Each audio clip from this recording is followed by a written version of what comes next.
All right. But listen, I'm not the only one who's being censored. And I think that this is actually really important for people to understand. People on the right, and I'm not even on the right, I'm more of a centrist than anything, but people on the right sometimes think that they are the poor put upon people, that they're the only ones ever getting censored. Well, it's just not true, guys. The left is starting to get censored as well. I actually just did a video this week about Black Lives Matter screaming, and Antifa screaming about some of their Telegram accounts getting deleted for like 2 hours, and they issued a whole damn press release for it. So we have that. But then we also have this example right here. Check this out. Check this out. Hang on. The Socialist Workers' Party in Britain retweeted Nigel Farage. This is an example from just like a couple days ago. Retweeted Nigel Farage.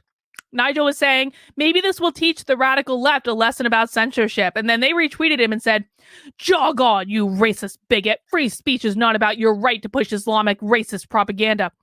We've always stood against real censorship by state and corporations. How's your mate Trump doing? Well, well, well.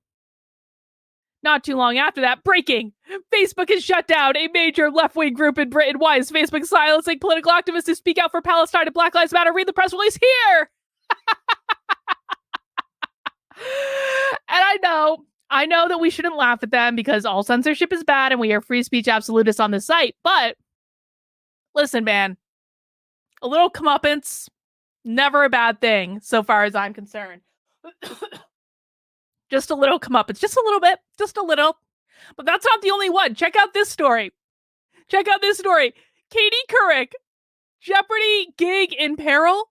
Producers fear she's too polarizing after anti-GOP comments. Oh. If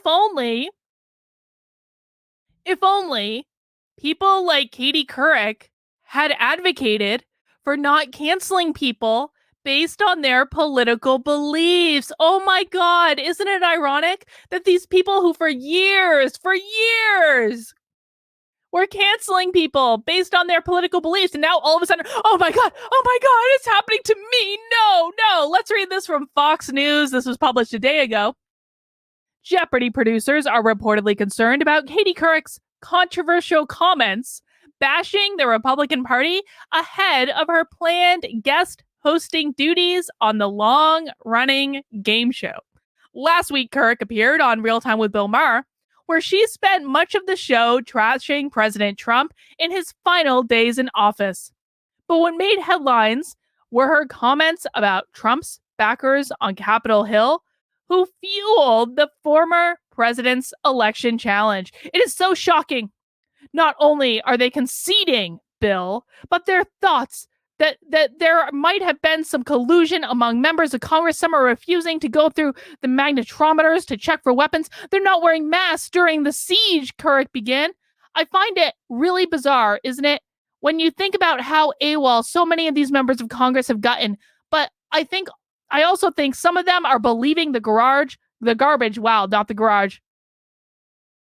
The garbage that they're being fed 24/7 on the internet by their constituents, and they bought into this big lie. And the question is how we are going to really almost deprogram these people who have signed up for the cult of Trump. Now, the New York Post page 6 is reporting that folks behind the scene at Jeopardy were immediately worried about her comments. Oh, Katie. Oh, poor Katie Couric. Oh my God. Mr. Paul R. says censorship of speech is equal in the tech world. That is absolutely correct. Page 6 reports that according to the source, the Jeopardy audience is very conservative, and the game show has always steered clear of politics. Katie's comments so soon after she was announced as the host are very concerning to the producers. They're worried there will be backlash against her. There has already been some complaints. Jeopardy viewers are quite a traditional bunch, and there's fears she might be too polarizing after this. At the very least, she already appears to have ruled herself out of becoming the permanent host of the show. Sony Pictures and representatives for Couric did not immediately respond to Fox News' request for comments. Couric has been facing intense backlash for suggesting the GOP needs to be deprogrammed for its support of Trump. This sort of rhetoric from Couric, which comes across as so condescending and elitist, underscores the divide between our media, which primarily resides in New York and Washington, and the rest of the country, which is moderate to center-right per multiple polls. And it's why the industry is so mistrusted and frowned upon. The Hill columnist and Fox News contributor told Fox News Couric was tapped as one of several celebrity guest hosts to fill in on Jeopardy following the November 8th death of longtime host Alex Trebek. Poor Katie Couric. Poor Katie. If only Katie Couric had spent just as much time advocating for free speech as she did trying to get Trump supporters deprogrammed. Oh my gosh, maybe she'd still have her hosting gig, and maybe she even would have become the permanent host of Jeopardy. But let's do a cheers, guys. Let's do a cheers for a little comeuppance. Cheers. I don't support censorship in any way, shape, or form, but you reap what you sow, my friends. You reap what you sow. Wouldn't it be funny? Wouldn't it be funny if a lot of people came out in support of Katie Couric to say, I don't agree with the things she had to say, but I'll defend to her death the right to say it. Give her guest hosting spot on Jeopardy. Wouldn't it be funny if a lot of Republicans actually did that? Like, we think Katie Couric is full of shit. We think Katie Couric does not understand what she's talking about when she says Trump supporters need to be deprogrammed. We think Katie Couric's opinions are garbage. But she has the right to say them. And we may not agree with her thoughts, but we will defend to the death her right to say them. I think that would be really funny.